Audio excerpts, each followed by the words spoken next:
Écoute le silence. Ce silence assourdissant qui a envahi ta vie depuis qu'elle a franchi le pas de la porte. Depuis que ce dernier message est resté sans réponse. Ce silence n'est pas vide. Il est rempli de tes peurs.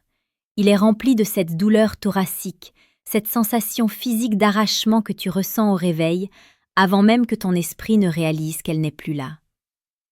Tu regardes ton téléphone. Rien. Tu rafraîchis l'écran. Rien. Et à chaque fois, c'est comme une petite mort. Tu te sens faible, tu te sens pathétique. Tu te demandes ce que tu as fait de mal, quel mot a été de trop, quel geste a manqué. Tu es prêt à tout pour entendre sa voix, juste une fois de plus. Tu es prêt à supplier, à négocier, à abandonner chaque once de ta dignité juste pour qu'elle revienne. Arrête ça, tout de suite. Ce que tu ressens en ce moment, ce n'est pas de l'amour. C'est de la dépendance. C'est la terreur de l'enfant abandonné. Et c'est exactement, je dis bien exactement, ce qui la fera fuir pour toujours si tu cèdes à cette impulsion. Tu es en train de te noyer et tu penses que la solution est d'avaler plus d'eau. Aujourd'hui, nous n'allons pas parler de techniques de drague superficielles pour adolescents. Nous allons plonger dans les abysses de la psychologie humaine. Nous allons disséquer pourquoi elle est partie et pourquoi tout ce que ton instinct te crie de faire est une erreur monumentale. Nous allons invoquer un maître de la stratégie, Nicolas Machiavel, non pas pour devenir des tyrans, mais pour reprendre le contrôle sur le seul royaume qui compte vraiment, ton propre esprit. Si tu veux qu'elle revienne, tu dois d'abord revenir à toi-même. Reste avec moi. Ce voyage va être inconfortable. Il va remettre en question tout ce que tu penses savoir sur le romantisme. Mais si tu écoutes jusqu'à la toute fin, je te promets une chose, tu ne seras plus jamais la victime de tes émotions. Bienvenue sur âme stoïque. Il y a près de 2000 ans, un homme qui connaissait les sommets du pouvoir et les abîmes de l'exil, le philosophe Sénèque, a écrit des mots qui résonnent avec une précision chirurgicale dans ta situation actuelle. Écoute-le bien. Nous souffrons plus souvent en imagination que dans la réalité. Comprends-tu la puissance de cette phrase ? La réalité, c'est qu'une femme s'est éloignée. C'est un fait neutre. La souffrance, c'est tout le film catastrophe que tu te projettes. C'est l'imagination qu'elle est en train de rire avec un autre, qu'elle t'a déjà oublié, que tu ne trouveras jamais personne comme elle. Cette souffrance imaginaire est ce qui te pousse à agir de manière irrationnelle. C'est elle qui te fait envoyer ce 5e message sans réponse. C'est elle qui te fait espionner ses réseaux sociaux à 3 heures du matin. Pour qu'elle revienne, nous devons d'abord tuer ce monstre de l'imagination. Nous devons remplacer la panique par la stratégie. Et c'est là que le réalisme politique de Machiavel rencontre la maîtrise de soi du stoïcisme. Machiavel, dans son œuvre majeure, Le Prince, nous enseigne que le monde ne fonctionne pas comme nous le souhaiterions, mais comme il est. Il nous dit que pour maintenir le pouvoir, ou dans ton cas pour maintenir l'attraction, il faut comprendre les dynamiques de force, la perception de la valeur et surtout la nécessité parfois brutale de la distance. Tu as été trop gentil, trop disponible, trop acquis. Tu as confondu le romantisme avec la soumission. Tu as pensé qu'en lui donnant tout, elle t'aimerait davantage. Mais la psychologie humaine est perverse. Nous ne valorisons pas ce qui est gratuit et illimité. Nous valorisons ce qui est rare, ce qui est précieux, ce qui doit être mérité. En t'offrant totalement, tu as dévalué ta propre monnaie. Tu es devenu l'inflation de l'amour. L'approche que nous allons développer aujourd'hui est celle du prince romantique. C'est un homme capable d'une profondeur de sentiment inouïe, capable d'aimer avec une intensité qui brûle tout sur son passage, mais qui possède aussi la discipline de faire, de retirer cette chaleur lorsque le respect n'est plus servi à table. C'est la forme la plus élevée du romantisme. Ce n'est pas le romantisme fleur bleue qui pleurniche sous la pluie, c'est le romantisme d'un homme qui connaît sa valeur et qui refuse de laisser son cœur entre les mains de quelqu'un qui ne sait pas le tenir correctement. Si tu es prêt à abandonner le rôle de la victime pour endosser celui du stratège de ta propre vie amoureuse, alors tu es au bon endroit. C'est exactement ce que nous explorons ici, sur âme stoïque, jour après jour. Si cette quête de la maîtrise de soi et de la séduction intelligente te parle, je t'invite dès maintenant à t'abonner à la chaîne et à activer la cloche. Ne rate pas les prochains enseignements qui feront de toi un homme que les femmes désirent, et non un homme dont elles ont pitié. Entrons dans le vif du sujet. Pourquoi s'est-elle éloignée? Je vais être explicite, et ça risque de piquer. Elle ne s'est pas éloignée parce qu'elle ne t'aime plus du jour au lendemain. Les sentiments ne disparaissent pas comme on éteint un interrupteur. Elle s'est éloignée parce qu'elle a senti un déséquilibre. Elle a senti que tu avais plus besoin d'elle qu'elle n'avait besoin de toi. Dans toute interaction humaine, et particulièrement dans la séduction, il y a une balance de pouvoir invisible. Machiavel l'avait parfaitement compris en politique. Celui qui dépend de l'autre est en position de faiblesse. Quand tu commences à sentir qu'elle prend ses distances, ton instinct reptilien te crie de combler le fossé. Tu l'appelles plus souvent, tu es plus gentil, tu lui fais des cadeaux, tu lui demandes « qu'est-ce qui ne va pas ?» Tu essaies de la convaincre logiquement de rester. Voici la vérité psychologique. Quand quelqu'un recule et que tu avances vers lui, tu ne fais que le pousser plus loin. C'est de la physique élémentaire appliquée aux relations. Imagine deux aimants. Si tu forces le pôle Nord vers le pôle Nord, la répulsion est immédiate. Plus tu pousses fort, plus la force qui te repousse est violente. C'est exactement ce que tu fais en ce moment. Pourquoi cela se produit-il? Premièrement, tu tues le mystère. Le désir féminin, et le désir humain en général, a besoin d'espace pour respirer. Il a besoin d'incertitude. L'érotisme ne naît pas dans la sécurité totale. Il naît dans la tension entre le peut-être et le sûrement. En étant constamment sur son dos, en la rassurant avant même qu'elle ne s'inquiète, tu as aseptisé la relation. Tu es devenu prévisible. Et le prévisible est ennuyeux. Deuxièmement, tu signales une faible valeur perçue. C'est le concept économique de l'offre et de la demande appliqué à ta personne. Si tu es toujours disponible, toujours en demande, tu communiques inconsciemment que ton temps et ton attention ne valent pas grand-chose. Prenons un exemple de la vie quotidienne. Pourquoi les gens font-ils la queue pendant des heures pour acheter le dernier modèle de smartphone de luxe ou une montre en édition limitée? Parce qu'ils savent qu'il n'y en aura pas pour tout le monde. La rareté crée la valeur. La rareté crée le désir obsessionnel. Si Ferrari faisait de la publicité télévisée toutes les 5 minutes et offrait des essais gratuits à tous les coins de rue, personne ne rêverait d'une Ferrari. Ce serait juste une voiture. Tu dois devenir la Ferrari, pas la voiture de location que l'on prend quand on n'a pas d'autre choix. Quand elle s'éloigne, elle teste inconsciemment ta structure. Elle veut voir si tu vas t'effondrer sans sa validation. Si tu t'effondres, tu confirmes qu'elle est le prix et que tu n'es que le soupirant. Tu confirmes que tu n'es pas cet homme solide, ce roc émotionnel dont elle a besoin. Une femme ne peut pas respecter un homme qu'elle peut manipuler émotionnellement aussi facilement. Et sans respect, il n'y a pas d'amour durable et encore moins de désir passionnel. Alors quand elle s'éloigne, c'est un test. C'est une question silencieuse qu'elle te pose. Es-tu aussi fort que tu le prétends? Jusqu'à présent, ta réponse a été « Non, je suis faible, s'il te plaît, ne me laisse pas ». Il est temps de changer de réponse. Comment changer cette réponse? En adoptant la psychologie de Machiavel. Machiavel a écrit qu'il est plus sûr pour un prince d'être craint que d'être aimé si l'on ne peut avoir les deux. Dans notre contexte romantique, je vais reformuler cela.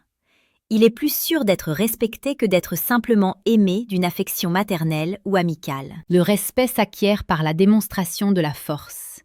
Et la plus grande force, dans une situation de rupture ou d'éloignement, c'est la capacité à se retirer. C'est ce qu'on appelle communément le silence radio ou le no-contact.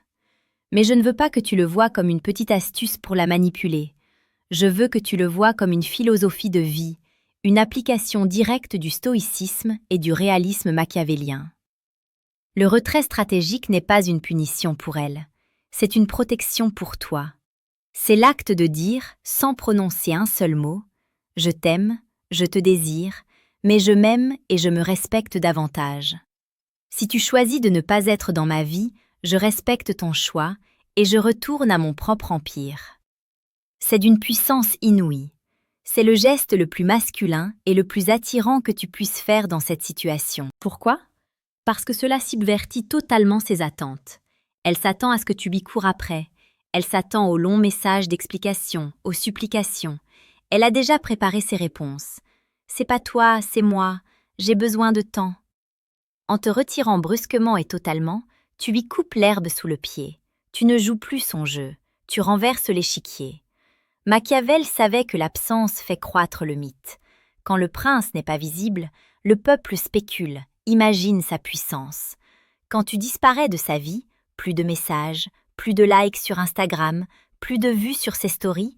Oui, tu dois arrêter de regarder ses stories, c'est une forme de voyeurisme désespéré. Plus d'appels, tu crées un vide. La nature a horreur du vide, et son esprit aussi. Au début, elle sera peut-être soulagée. Enfin, il me laisse tranquille. C'est normal. Laisse passer cette phase. Mais ensuite, le doute va s'installer. Le fameux monstre de l'imagination dont parlait Sénèque va changer de camp. Il va commencer à la hanter, elle. Pourquoi ne m'écrit-il pas? M'a-t-il déjà oublié? A-t-il rencontré quelqu'un d'autre? Est-ce qu'il était finalement mieux que ce que je pensais? C'est là que le vrai travail commence. Tu es en train de reprendre le contrôle de la narration. Tu n'es plus le chien battu qui attend devant la porte. Tu es le loup qui est retourné dans la forêt. Et soudain, la forêt semble beaucoup plus intéressante que le confort de la maison. Ce retrait doit être total. Il ne s'agit pas de ne pas écrire pendant 3 jours et de craquer le 4e. Il s'agit de disparaître jusqu'à ce que la dynamique change. C'est une épreuve du feu. C'est là que tu vas voir si tu as vraiment une âme stoïque. C'est la traversée du désert. Tu auras envie de craquer tous les jours. Ton cerveau va inventer des excuses pour la contacter. C'est son anniversaire, j'ai vu un film qu'elle aimerait, je dois juste lui rendre son livre.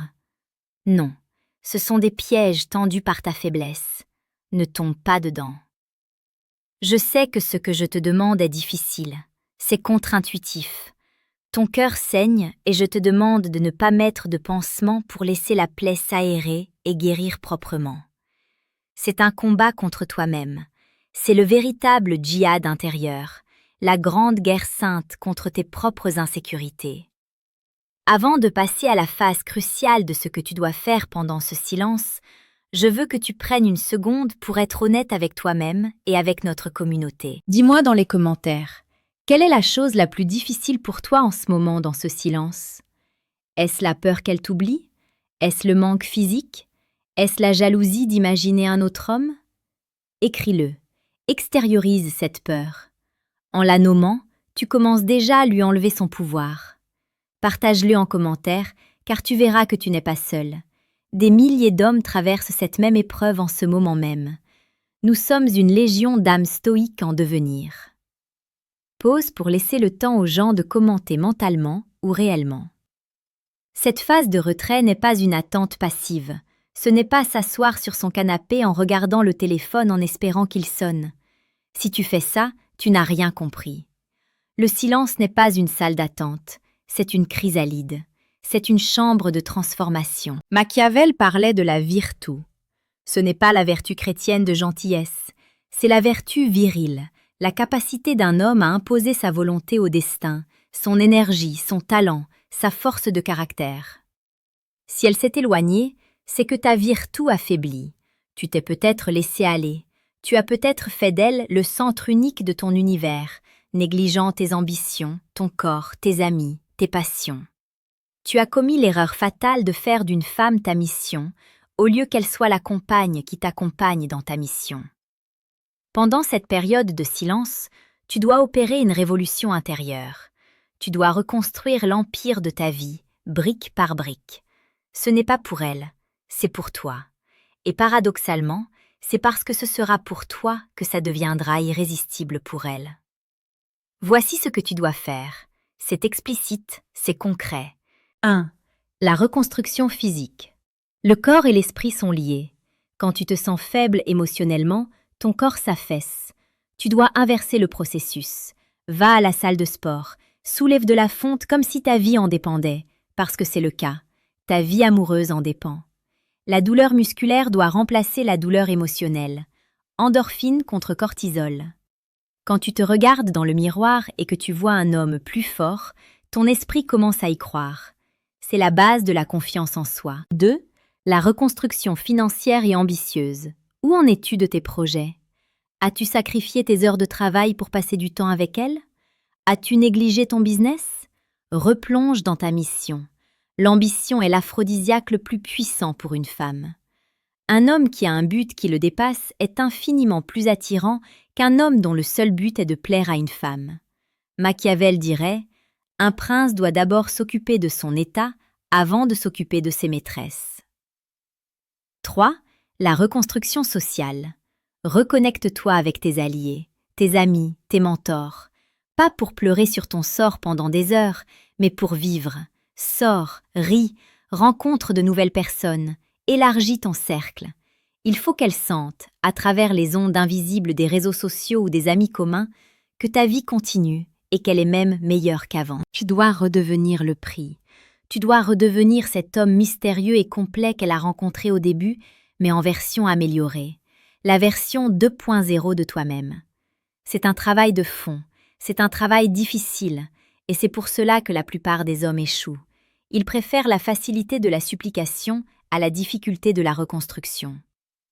Si tu veux aller plus loin dans ce processus de reconstruction blindée, si tu veux des outils concrets pour forger ce mental d'acier qui ne plie jamais devant une femme, j'ai condensé des années d'expérience et d'analyse dans un ouvrage. C'est le manuel brutal du séducteur stoïque. Ce n'est pas un livre pour les âmes sensibles, c'est un guide de terrain pour reprendre le pouvoir total sur ta vie sentimentale. Si tu sens que tu as besoin de ce coup de pouce supplémentaire, de cette structure rigoureuse, je t'invite discrètement à cliquer sur le deuxième lien dans la description pour le télécharger. C'est une arme pour ton arsenal. Mais livre ou pas, le travail doit être fait. Tu dois devenir indéniable. Tu dois devenir un homme dont on ne s'éloigne pas sans regretter amèrement ce choix. Si tu appliques ce retrait stratégique et cette reconstruction active, il y a une très forte probabilité mathématique et psychologique qu'elles finissent par tendre une perche. Ça peut prendre une semaine, 1 mois, 3 mois. Peu importe. Le temps joue en ta faveur si tu l'utilises pour grandir. Le moment où elle te recontacte est le moment le plus dangereux. C'est le moment où 99% des hommes gâchent tout. Ton cœur va bondir. Tu vas avoir envie de répondre immédiatement « Mon amour, tu m'as tellement manqué, je t'attends, viens, on se voit tout de suite. » Si tu fais ça, tu viens d'annuler des semaines d'efforts en 1 seconde. Tu viens de lui montrer que ta force n'était qu'une façade et que tu étais toujours assis dans la salle d'attente. Tu dois appliquer la froideur tactique de Machiavel mêlée à la chaleur d'un homme confiant. Voici comment gérer le retour. 1. Ne réponds pas immédiatement. Laisse passer quelques heures, voire une demi-journée. Tu as une vie maintenant, souviens-toi. Tu es occupé. Tu n'es pas à la disposition de ses caprices. Ce délai signale que tu n'es plus dépendant. 2. Reste poli, chaleureux, mais bref. Pas de déclaration d'amour enflammée, pas de reproche sur son silence. Tu es un roc, tu es stable. Si elle t'envoie un « Salut, ça va ?» ne réponds pas par un roman sur ta vie. Réponds « Salut, ça va très bien, j'espère que toi aussi. » Point. C'est un jeu de tennis. Tu renvoies la balle, tu n'essaies pas de marquer le point tout de suite. 3. Ne propose pas de rendez-vous au premier message. Laisse-la venir. Laisse-la investir. Elle doit sentir qu'elle doit regagner sa place dans ta nouvelle vie. Si elle veut te voir, elle le fera comprendre. 4. Le rendez-vous. La démonstration, pas l'explication. Quand vous finirez par vous voir, car si tu suis ce plan, vous vous verrez, ne parle pas de la rupture. Ne parle pas de tes souffrances. Sois juste la meilleure version de toi-même. Sois cet homme nouveau, fort, souriant, détaché. Fais-lui passer un moment incroyable, fais-la rire, touche ses émotions. L'objectif n'est pas de la récupérer avec des mots. L'objectif est de lui faire ressentir viscéralement, dans ses tripes, ce qu'elle est en train de perdre. Tu dois incarner un paradoxe vivant. Tu es incroyablement présent et chaleureux avec elle, mais elle doit sentir qu'à tout moment, si elle te manque de respect ou si elle s'éloigne à nouveau, tu es capable de te retourner et de partir pour toujours, sans te retourner. C'est ça le romantisme ultime. C'est l'offre d'un amour puissant, d'une passion dévorante, mais sous condition de réciprocité et de respect. C'est un cadeau que tu lui fais, pas une aumône que tu lui demandes.